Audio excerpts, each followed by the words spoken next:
Welcome to The Explainer. Today, we're going to pull back the curtain on the invisible forces that are, well, playing with your head, shaping your thoughts, your emotions, and, even your decisions every single day. So, let's just dive right in.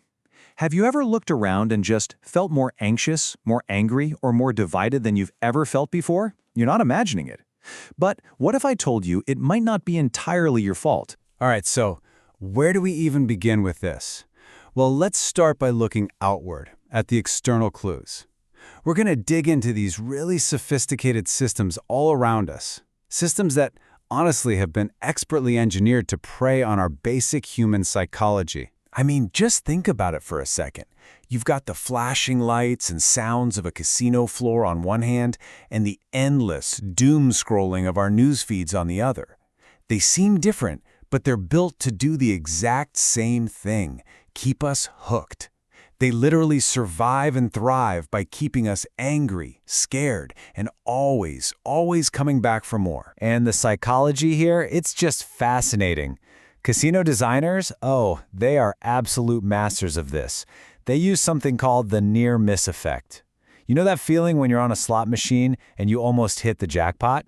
That jolt, that feeling of so close, research shows it can be just as powerful, just as addicting as an actual win.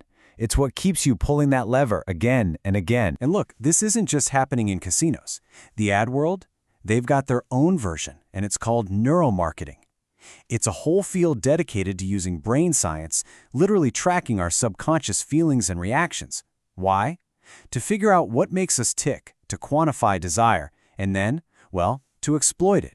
To make us want to buy stuff we don't even need. Then you scale this up, way up, and you get to psychological operations, or PSYOPs. We're talking about planned campaigns, often run by governments, specifically designed to shape how entire populations think and feel. They work by finding and exploiting these little weak points in society, political distrust, social rivalries, to create division and achieve their goals, whether it's peacetime or wartime. Okay, so you've got casinos, advertisers, even governments. They're all running a play.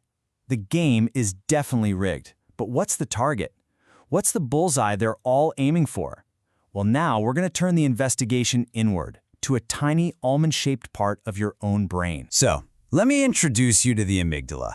It's this small set of neurons deep inside your brain, and it's basically the emotional command center. It's what processes raw emotions like fear, anxiety, and aggression. And it is the #1 target for all the manipulation we've been talking about. This quote on the screen, it's brilliant. The office IT guy of your brain, super paranoid and bad at labeling files. I love that. I also think of it as our body's meat fire alarm. It's not sophisticated. It's hardwired for one thing and one thing only, survival. Its whole job is to react first and think later. To be paranoid on purpose, sounding the alarm at any hint of danger, whether it's real or not. So, what happens when that fire alarm is just getting smashed over and over and over all day long? All that fear-mongering news, the outrage-fueled social media, the divisive politics, it makes the amygdala just oversensitized. It gets stuck. It creates this constant state of hypervigilance, where we become hyper-reactive to, everything. Now, being in that constant state of alert, it's exhausting. But here's the thing. For a lot of us, that internal alarm is already dialed up to 11. Past experiences have already primed the whole system to be on high alert. See, traumatic experiences, they don't just leave emotional scars. They literally, physically rewire our brains. They create what scientists call long-term potentiations. The easiest way to think about it is like carving a deep channel or a rut in your mind.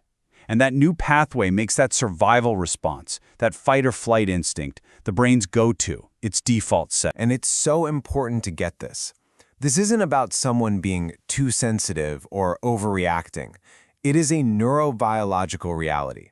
This analogy here says it all. If PTSD is like major structural damage to a house's foundation, then things like blame and gaslighting are like continuing to build on that cracked foundation. Eventually, you get an inevitable, widespread structural collapse. Okay, so given all that, how on earth do we fight back? How do we start to reclaim our own minds? Well, the answer isn't about trying to fight the entire world. It's about learning to master our own internal response system. And that brings us to this incredibly powerful toolkit called Dialectical Behavior Therapy, or DBT for short. It was first developed to treat borderline personality disorder, but the skills inside it are so effective, they're now used for all sorts of things, like depression, PTSD, and substance abuse. Honestly, it's like a practical user's manual for the human brain, especially when it's under siege. At the very heart of DBT is mindfulness. And these skills, they teach you how to do things like observe your own thoughts and feelings without judging them, describe what's happening inside you, and then fully participate in the present moment. It's about giving you the power to take a step back from that emotional storm instead of getting totally swept away by it. And what's so amazing is just how practical people find these tools. This user on Reddit summed it up perfectly. They said they'd always seen things like stoicism as this unachievable, idealistic goal. But DBT was the how-to guide. It gave them the actual steps to manage intense emotions and finally make something like emotional regulation an achievable skill, not just a nice idea. All right, so what does this actually look like in practice? Let's get into the Rebellion Toolkit. These are real, actionable strategies you can use to start taking back your mental autonomy, like right now. So, check this out. Researchers at Yale came up with this really innovative program that combines DBT with the martial art of Taekwondo. It's a 6-week group, and each week they focus on one of those core mindfulness skills we just saw, but they use physical discipline to help ground the mental practice. It's pretty brilliant. So a typical session is all about building that strong mind-body connection. It starts with just checking in. How's my mood right now? Then it moves into a mindfulness lesson that connects one of those skills to actual physical movement. And then it's integrated with stretching and a Taekwondo lesson. And the results? They really do speak for themselves. I mean, look at this data from the study. It's pretty compelling. You can see right here how the lines for anxiety and sadness trend down pretty steadily over time, and at the same time, happiness and relaxation trend up. The takeaway is just crystal clear. This combination really works. And the feedback from the people in the group, it was just as positive.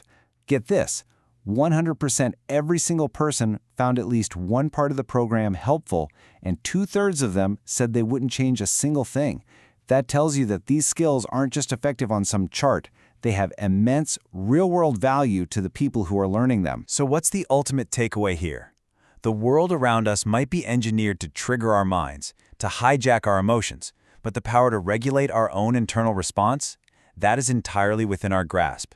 And that leaves us with one last big, provocative thought. If we can learn to disarm our own internal triggers, can we maybe apply those same principles to disarm the so-called nuclear bomb of misinformation and division that we see out there in the world?